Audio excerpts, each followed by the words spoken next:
Okay, so this is number 10. We've got a car of a certain mass that's traveling around an unbanked turn with a certain radius, and what's the maximum speed that this car can round this curve before skidding. And so speed is velocity here, what we're trying to find. Speed is not the same as velocity, but V is what we're trying to find. And then they give us a certain coefficient of friction. All right, so first things first, friction is the coefficient of friction times the normal force. We can find the normal force if we can find the weight. So weight is the mass times gravity, so I plug that in and calculate the weight.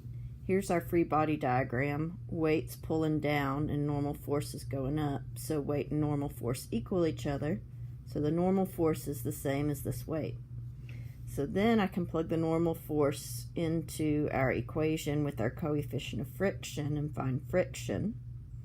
And since it says that it wants to know the maximum speed before skidding, that tells me that the force of friction is going to be the same as the centripetal force. This kind of has to do with that whole amount of friction that you have to overcome before you can push something.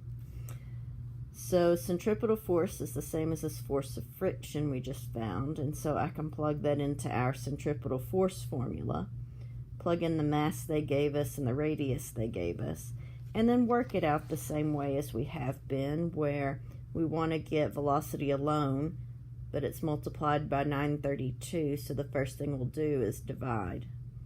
And then velocity is divided by 82, so we'll multiply 82. And then we've got velocity squared, so to undo the squaring, we'll take the square root of both sides. And then I got 2764 meters per second.